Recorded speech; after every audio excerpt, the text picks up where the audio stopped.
Sylvain est un modèle de bas confortable et facile à coudre avec sa taille élastique et son lien de serrage. Vous pouvez le coudre dans sa version pantalon aux jambes légèrement fuselées, mais aussi dans sa version short court ou long. Pour chaque longueur, choisissez entre la finition jambe simple avec ou sans poche côté ou la finition avec découpe devant et poche intégrée. Le petit plus, choisissez entre le bas de jambe simple ou avec fente. Sylvain est un basique à coudre et à recoudre dans toutes les matières et pour toutes les saisons. Dans cette vidéo, nous allons voir comment assembler des versions sans fente en bas de jambe, que ce soit la version simple sans poche ou la version avec des coupes.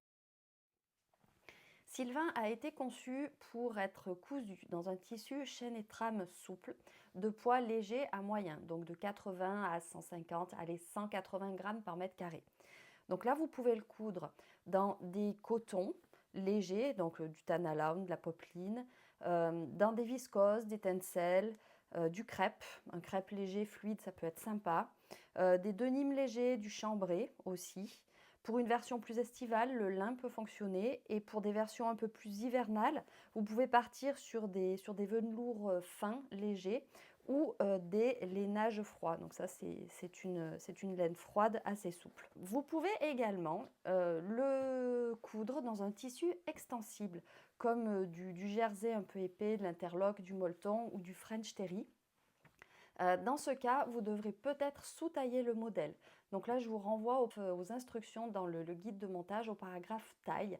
Et il faudra remplacer, comme ce sont des tissus un peu plus épais et qui ne sont pas faits pour ça, vous remplacerez toutes les coutures anglaises par des coutures surjetées. Alors au niveau des quantités, je vous renvoie dans le guide de montage. En ce qui concerne la petite mercerie, outre le fil, les aiguilles adaptées à votre tissu indispensable, il vous faudra de l'élastique plat largeur 4 cm. Alors je ne donne pas de longueur parce que c'est à vous de découper la longueur nécessaire qui est celle de votre tour de taille plus 2 ou 3 cm. Ensuite, pour le cordon de taille, soit vous le cousez dans le tissu de votre pantalon ou dans un autre si vous voulez contraster. Mais si vous ne le cousez pas, il vous faudra un ruban de largeur 1,5 à 2 cm, un lacet. Vous pouvez aussi le coudre à partir de biais. Et les longueurs sont données dans le guide de montage.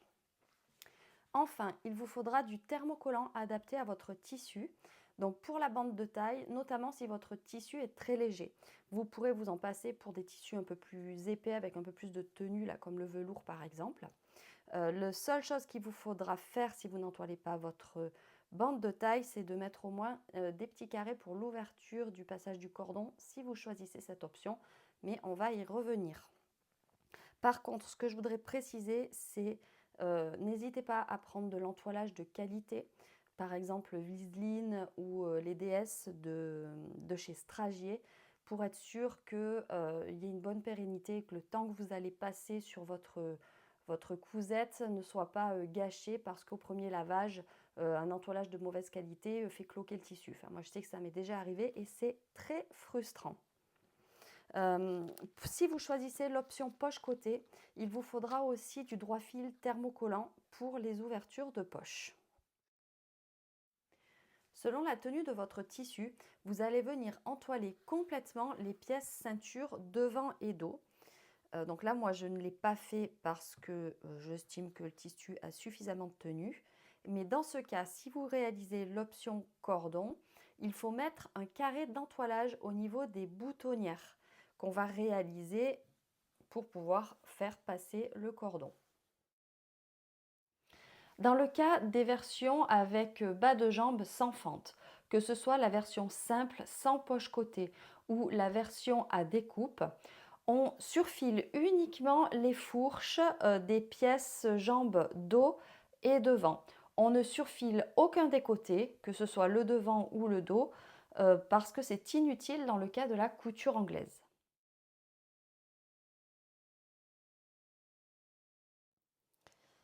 On va faire la même chose pour chaque jambe devant et de la même manière que ce soit pour le short ou pour le pantalon. On commence avec les pièces devant côté bas, donc celle-ci, et le fond de poche. On vient positionner ces deux pièces endroit contre endroit. On fait correspondre les bords hauts. On épingle et on pique à 1 cm du bord, point d'arrêt, début et fin de couture, et on surjette. Une fois la couture et le surjet réalisés, on replace tout sur l'endroit en mettant bien la couture sur la tranche. On roulotte bien pour positionner comme il faut. On écrase au fer à repasser et on réalise une surpiqûre à quelques millimètres du bord. Donc voilà ce que ça donne une fois que c'est réalisé. Je positionne ensuite les pièces que je viens d'assembler envers vers moi, donc envers de la jambe vers moi. Et je prends les pièces devant côté haut. Donc là, je fais attention parce que quand elle est découpée, difficile de repérer au bas. Là, vous avez l'écran qui vous aide à repérer ce qui est le côté et le milieu. Ces crans qui correspondent en fait à l'endroit où doit venir se positionner ce qu'on vient d'assembler. Et là, moi, j'ai mis des épingles pour bien repérer le haut de la pièce et pas me tromper. Donc, je positionne le devant côté haut et le fond de poche endroit contre endroit en faisant bien correspondre les bas. Le bas, je les mets bord à bord. Je vérifie aussi que ça se positionne bien par rapport au cran de montage. J'épingle et je couds à 1 cm du bord. Alors attention, on ne prend pas le bas de la jambe.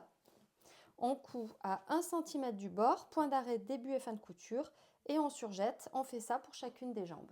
Une fois que c'est cousu et surjeté, on positionne les pièces selon la configuration finale et on réalise une couture de maintien dans la marge de couture de chaque côté des poches.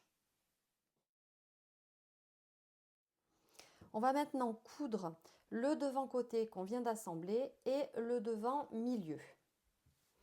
On les positionne endroit contre endroit en faisant bien correspondre les bords.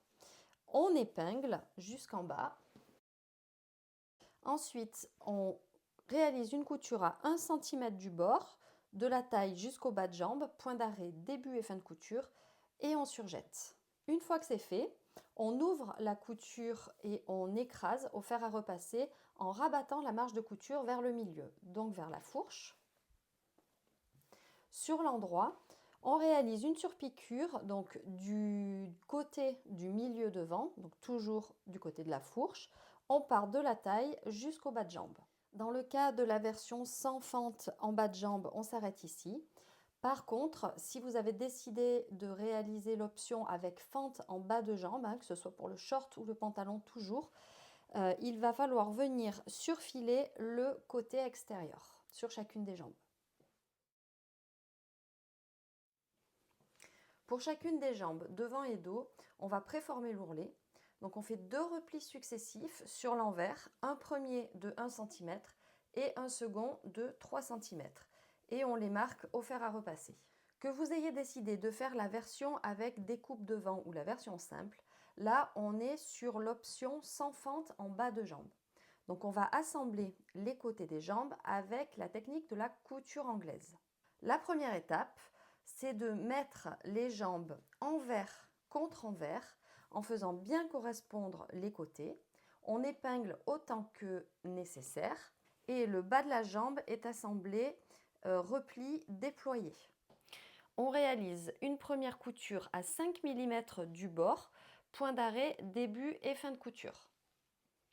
Une fois que la couture est réalisée, on dégarnit la marge de couture. Donc vous pouvez le faire soit avec des ciseaux, soit avec le cutter rotatif. Moi j'aime bien avec le cutter rotatif pour des lignes droites. Donc on laisse 3 mm de marge de couture. On ne s'approche pas trop de la couture qu'on a réalisée. Une fois que c'est fait, on retourne notre ouvrage et on repositionne nos pièces endroit contre endroit. Donc on positionne bien la marge de couture sur le bord, sur la tranche, et on écrase au fer à repasser.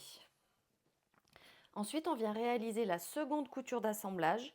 Donc toujours à 5 mm du bord avec le point d'arrêt en début et en fin de couture. Et pour finir, on presse en rabattant la marge de couture vers la jambe dos.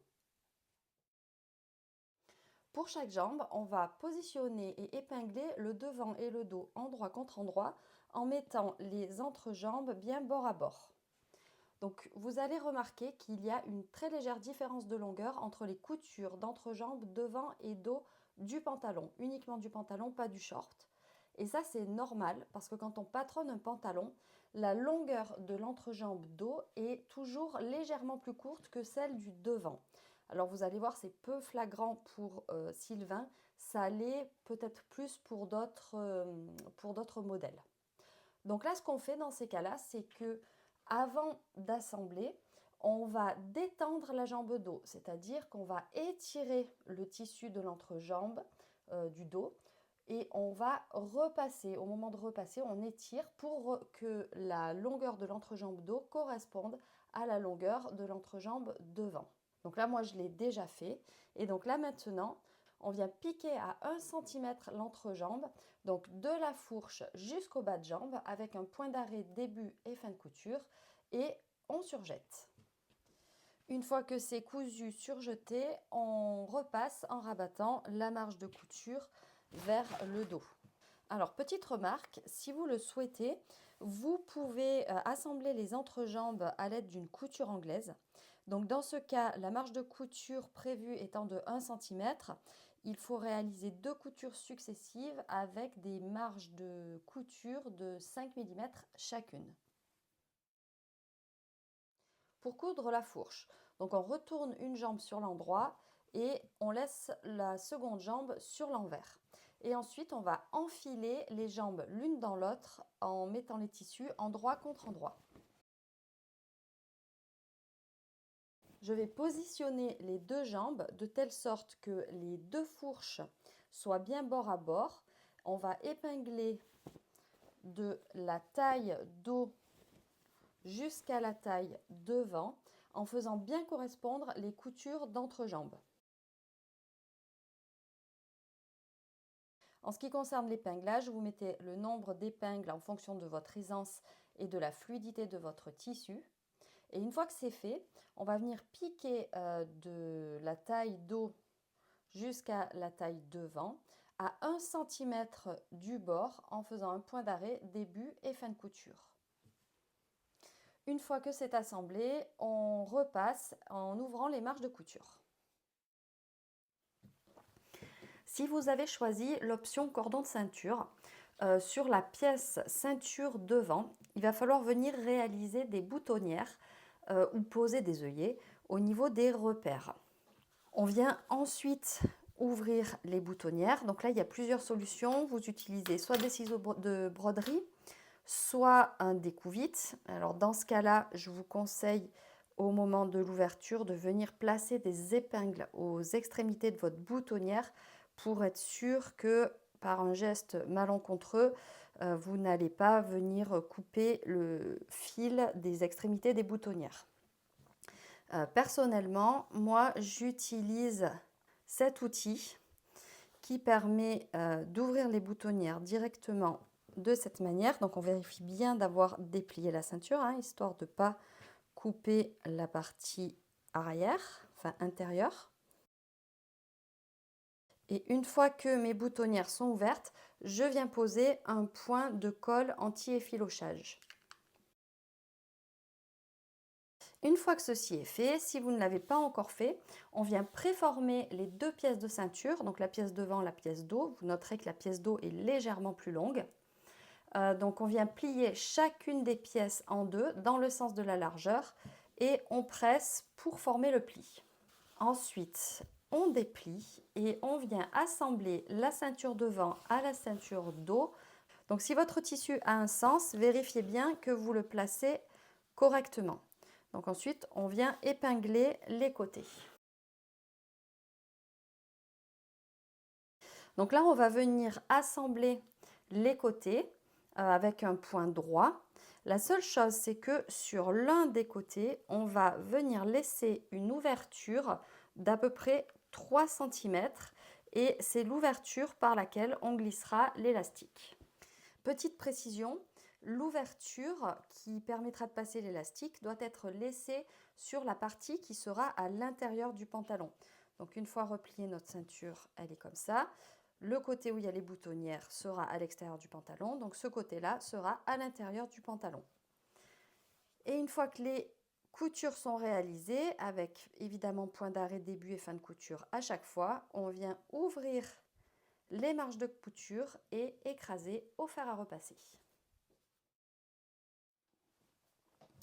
La première méthode pour assembler la ceinture aux jambes est celle du surjet apparent. Donc l'avantage, c'est qu'elle est rapide. L'inconvénient, c'est que le surjet étant apparent, c'est un peu moins joli que la méthode où la marge de couture est cachée. Donc pour cette méthode, on replie la ceinture sur elle-même, envers contre envers, et on vient positionner celle-ci extérieure de la ceinture contre endroit du short, en faisant correspondre les milieux devant, les coutures côté et les milieux dos. On met bien bord à bord, on épingle autant que ce que vous jugez nécessaire et ensuite on vient coudre à 1 cm du bord sur tout le tour et on finit par surjeter. Une fois que les coutures sont faites, vous rentrez le fil de surjet à l'aide d'un remailleur ou à l'aide d'une grosse aiguille. Ensuite, on déploie la ceinture et on presse en couchant la marge de couture vers la jambe. Une fois que vous avez pressé, vous pouvez venir réaliser une surpiqûre qui va maintenir la marge de couture.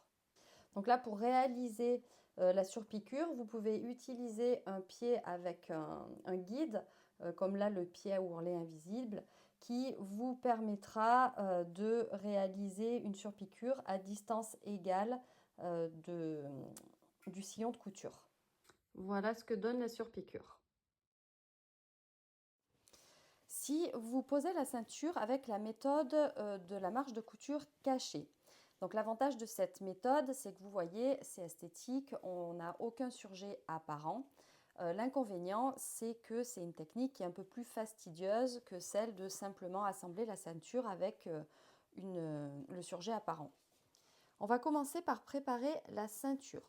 Donc vous ouvrez votre ceinture et on la positionne sur l'envers et sur le côté qui sera positionné à l'intérieur du pantalon. Donc c'est le côté opposé à celui où vous avez cousu des boutonnières ou posé des œillets. On va marquer au fer un repli de 8 mm. Donc là vous voyez, moi en fait j'ai fait un repère à 1,6 mm, donc le double, et c'est mon repère pour le repli.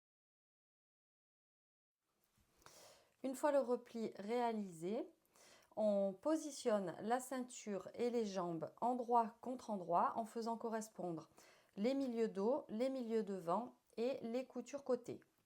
On épingle et on coud à 1 cm du bord sur tout le tour de la taille. Une fois la couture réalisée, on rabat la marge de couture vers la ceinture et on presse. On fait attention de ne pas repasser le pli qu'on a fait précédemment, puisque maintenant, il va nous servir à replier la ceinture en deux, envers contre envers. Et là, on voit que le côté de la ceinture qui se trouve à l'intérieur du vêtement, il vient se positionner sur l'envers de façon naturelle. La marge de couture, elle est prise en sandwich par la ceinture, elle est cachée. Et étant donné que là, on a fait une couture à 1 cm du bord et que là, on a fait un repli de 8 mm, on a 2 mm de différence, ce qui fait que la ceinture recouvre la première couture d'assemblage de la ceinture aux jambes. Donc là maintenant, on va réaliser la seconde couture d'assemblage de la ceinture au pantalon et vous pouvez la faire de deux manières, soit à l'aide d'une couture invisible à la main, soit à la machine à coudre.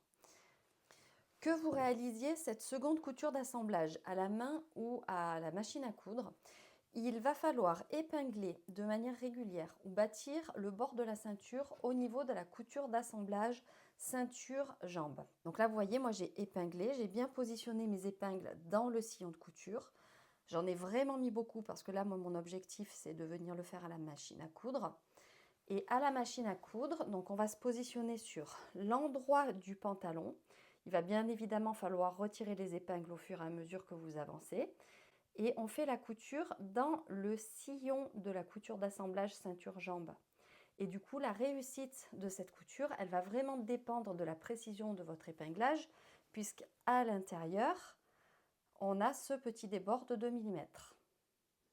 Donc voilà le résultat de la couture réalisée à la machine à coudre. Bon, sachant qu'il est plus facile de réaliser un sillon régulier sur des tissus comme le coton que sur des tissus qui auront tendance à être plus fluides et à bouger plus comme la viscose. Donc on va insérer l'élastique dans la ceinture.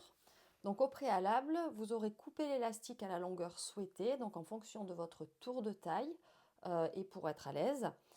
Et vous rajoutez les marges de couture. Alors attention, la longueur peut être différente selon l'élasticité de votre élastique.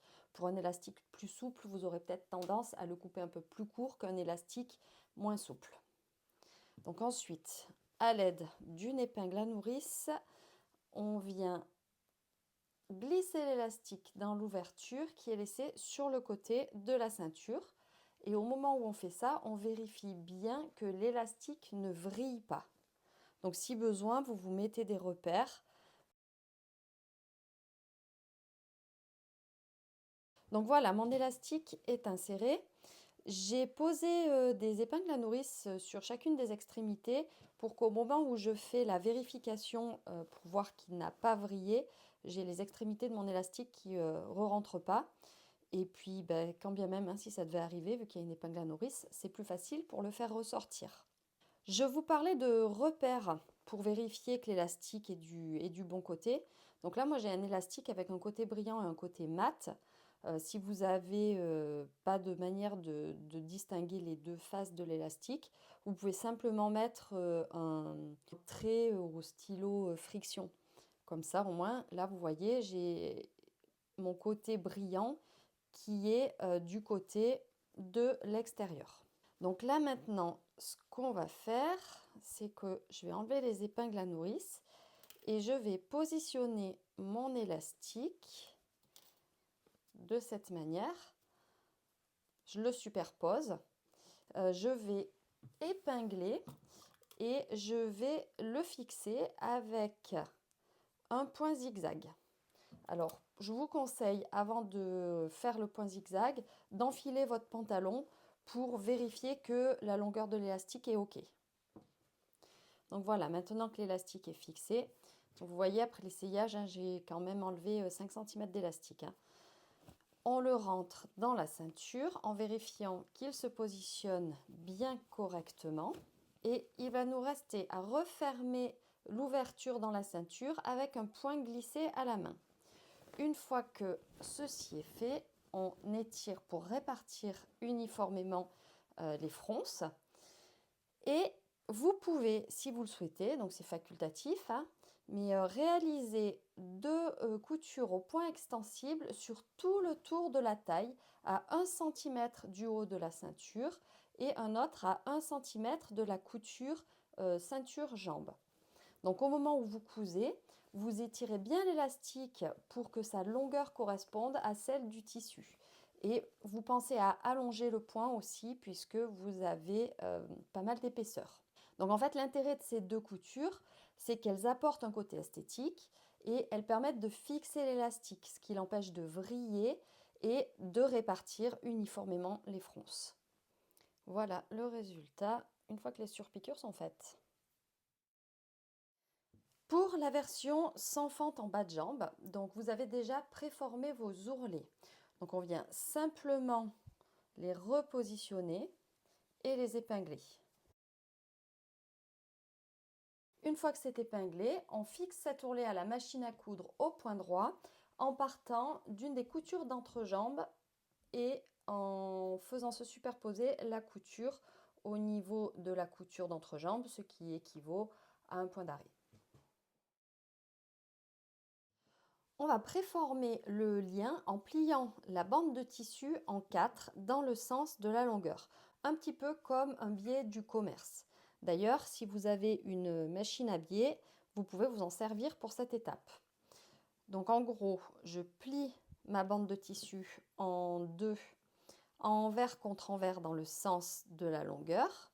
Et ensuite, chacun des côtés, je le replie à nouveau en 2, envers contre envers toujours, et toujours dans le sens de la longueur. Et au fur et à mesure, on marque bien les plis au fer à repasser. Donc pour chaque extrémité, on déplie la bande de tissu et on la positionne endroit vers nous. Là, vous voyez bien les 3 plis qui ont bien été marqués et qui sont bien apparents. On plie la bande en 2, toujours dans le sens de la longueur, mais cette fois endroit contre endroit. Donc on va à l'encontre du pli qu'on a créé précédemment. Ensuite, on replie la partie de la bande qui est sur le dessus. On la plie en 2, envers contre envers. Et donc cette fois, vous voyez, on est bien dans le sens du pli qu'on a marqué précédemment. Une fois qu'on a fait ça, on va coudre ce repli à 5 mm du bord. Donc là, je matérialise la couture qu'il faut réaliser au stylo friction. J'ai épinglé et vous voyez, on va coudre ensemble uniquement ces 3 épaisseurs de tissu. Après, si vous le souhaitez, vous pouvez poursuivre la couture sur cette partie-là, mais ça n'a pas vraiment d'intérêt puisqu'ici, on n'a qu'une épaisseur de tissu. Autre chose, vérifiez bien quand vous préparez vos extrémités que vous les préparez bien de manière symétrique. Une fois que la couture est réalisée, on dégarnit l'angle. Vous pouvez dégarnir un petit peu la marge de couture aussi, ce sera plus simple pour la suite. Et on retourne le lien sur l'endroit. On fait ressortir l'angle. On positionne la marge de couture qui reste correctement. Moi, je mets de l'ongle. Et on repositionne le lien en suivant les plis qu'on a réalisés à l'étape précédente. Donc là, vous voyez, ça se positionne naturellement. Vous pouvez presser à nouveau si besoin. Et là, on va surpiquer le lien sur toute la longueur à 1 mm du bord. Une fois le cordon cousu, il ne reste plus qu'à l'insérer dans la ceinture. Donc il existe des petits accessoires comme ça dans lesquels vous glissez votre cordon ou votre ruban ou l'épingle à nourrice. Alors là, il en existe un plus étroit que j'avoue avoir perdu. Normalement, la taille de celui-ci. L'avantage de cet outil, c'est que contrairement à l'épingle à nourrice qui peut s'ouvrir au moment où on la glisse et donc rester coincée, là, ça ne reste pas coincé et puis c'est un petit peu plus long. Donc ça permet d'aller un petit peu plus vite.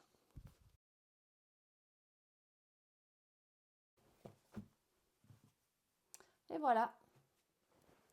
Dernière chose à faire, ça va être de venir éplucher votre ouvrage, c'est-à-dire que vous allez découper tous les petits fils qui dépassent, que vous n'avez pas encore rentrés ou découpés. Et on arrive à la fin de cette vidéo d'aide au montage de Sylvain. Donc j'espère que vous aurez pris plaisir à le coudre, autant que moi à le créer. N'hésitez pas à partager vos créations sur les réseaux sociaux en taguant Letty et Léa. Je vous souhaite bonne couture et je vous dis à bientôt chez Letty et Léa.